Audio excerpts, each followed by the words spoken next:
How much money do you need to make you finally feel comfortable? It's a great question, isn't it? But are we asking the wrong question? Because here's a controversial truth I've got to share today. It's not about how much you make. It's about how much you think you need. See, culture has lied to us. They've told us this lie, and today I'm going to flip this conversation upside down. It's going to be a great show today. Welcome back to Financially Confident Christian. I'm Ralph, and I'm so happy you've chosen to join me today as we continue in our series, breaking that financial shame and breaking those chains that are holding us back. And yesterday we talked about the stress of taxes. I mentioned there are two certainties in life. We covered one the other day, we covered the other yesterday. That's death and taxes. So if you missed either of those shows, you can check out all of our shows at financiallyconfidentchristian.com. But today we're going to dig a little deeper. We're going to go into that income dilemma. So many people say to me, Ralph, it seems like no matter what I do, I can't make enough money. So today we're going to talk about income, we're going to talk about work, but more importantly than all those things, we're going to talk about purpose, because I really think that's the piece that we're missing. So today on the show, I want to answer this vital question. Why do I feel my income is never enough for my needs?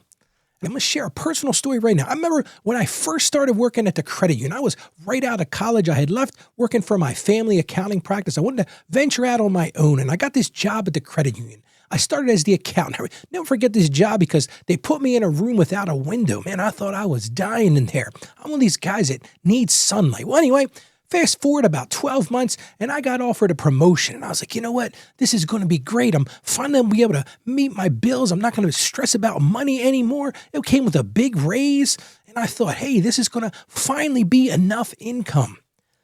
And maybe as you're listening right now, you're thinking, Ralph, I've been there. You're speaking to the choir, dude. But like almost everybody, even though your paycheck's higher, it's always gone too soon.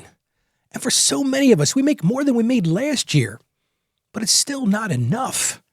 And it leaves us in this state of feeling trapped. It leaves us in this state of feeling anxious.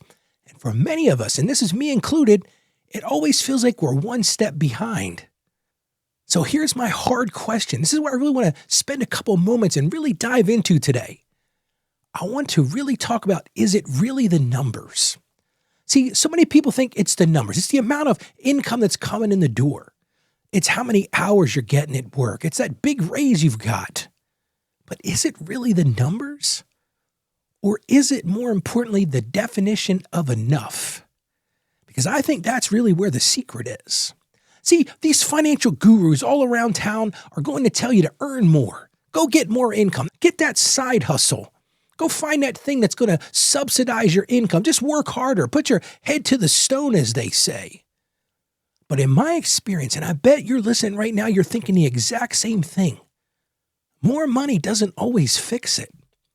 And I can prove it right now. Think about how many billionaires you see.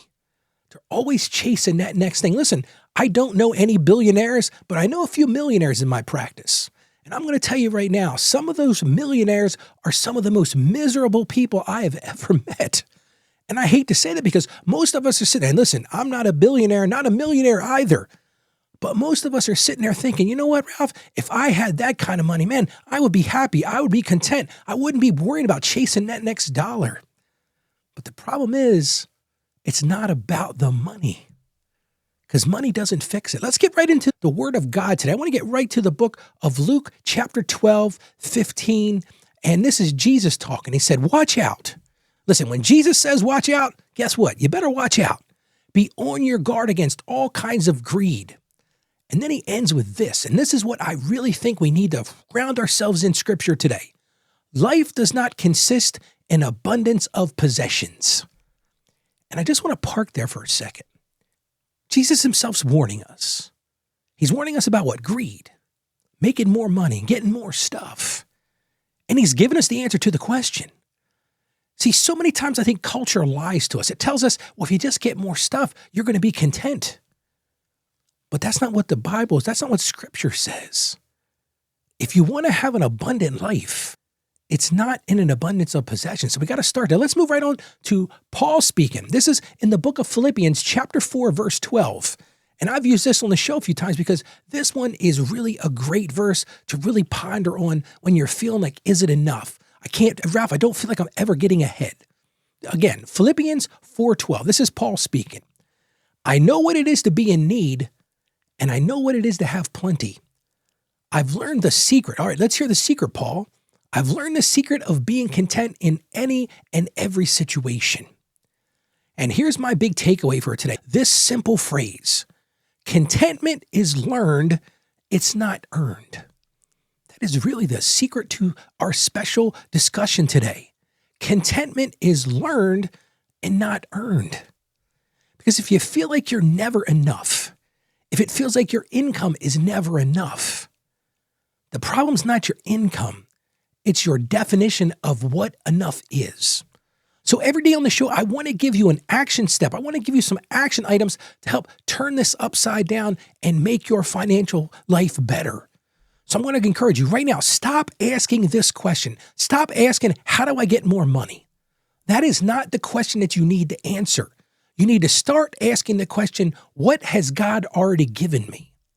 You see what I did there? Just flip the script completely. Stop asking, how do I get more money? That's not the answer. It's not about the money. And start asking, what has God already given me? See, not enough is spiritual before it's ever financial. And until you break that chain, until you break away from that mentality of money and possessions and abundance, I don't care what raise you get. I don't care what hustle you make. I don't care what windfall. You could win the lottery. It's never going to feel like enough. So here's your one action step today. It's really a challenge. I want you to do this. I want you to write down your true needs. Now, listen, this is going to be a soul-searching exercise. Write down your true needs. I'm talking about food. I'm talking about shelter. I'm talking about utilities. And I'm talking about transportation. Those are your true needs. Listen, if you don't have those, you can't make it. Once you do that, list some extras. Maybe for you, that's a vacation or those streaming services that everybody's got to have. Maybe it's eating out or, hey, maybe it's a new car. It's not wrong to want these things. A lot of financial gurus say, oh, you just got to stick to your needs. No, that's ridiculous. It's okay to have wants. It's okay to have a desire to have these things. It's not wrong, but those are not needs. Those are wants. And here's the challenge for today is start to draw that line because that's really the answer. Define where enough begins and where enough ends. And then I'm going to encourage you to do this. Pray for contentment. It's not more. It's not a little extra. It's time to start praying for a heart that trusts God. As we talk about that, let's pray together right now. Father God, we confess that we believe a lie, that more money will fix our worries. That's the cultural lie, Lord, and we've bought into it. Hook, line, and sinker, as my grandfather used to say. So teach us to see the difference between needs and wants, Lord. Help us to steward faithfully when you've already provided. Give us the peace of Paul, Lord, as he says, I found peace in all things, to be content in all circumstances. And Lord, we just ask that you would allow us to trust in your perfect provision. And we ask this in confidence, in the only name that matters, in Jesus' name. Amen. Friends, your income is a tool. And you need to hear that. You need to hear it loud and clear. It's just a tool. It's not your security. Income will never make you secure. I don't care how much you get. It's all about your mindset. It's all about defining what is enough for you. And here's the best part of this whole thing. God is your provider. He's not your paycheck. You got to realize God is providing everything you need, not just your paycheck. So it's time to redefine enough in his terms and break that chain of never enough. And while we're talking about chains, I would love for you to share this show with somebody else. There are a lot of people who are struggling right now with their finances. They're in that same cycle of financial shame that's just holding them down. They think if they make more money, they think if they get that side hustle, they think if they get that stuff, they're going to finally find contentment. But you know as well as I do that the culture is telling them a lie. So I just encourage you, share this show with them. You can send them a text. You can send them an email. Point them right to our website. That's financiallyconfidentchristian.com. And while you're there, I want to give you a free gift. I just finished penning my third book. It was really a labor of love for me. And it's called How to Become a Financially Confident Christian. And I'm going to give it to everyone for free. You just got to go right to this website. That's financiallyconfidentchristian.com/becoming. You can download the book right there. I'm going to give it to you one more time. That's financiallyconfidentchristian.com/becoming. and start to break the cycle of financial shame and do it with confidence. Now, tomorrow on the show, we're going to continue our talk about income. We're going to talk about what happens when income jumps around and you can't plan. In my head, I'm thinking that jump around song. But tomorrow is going to be a show you don't want to miss because so many people in the gig economy, so many people who are in the sales economy have income that just fluctuates month to month. And culture tells you to handle it one way. Well, I'm going to tell you right now, I'm going to flip the script tomorrow completely. I'm going to upend that. So that's a show you don't want to miss. And as I close today, remember this. Enough isn't a number. Enough is a person. And that person is Jesus Christ. So I want to encourage you. You can do this. I have confidence in you. Have confidence in yourself. Stay financially savvy out there today. God bless you, and you have a great day.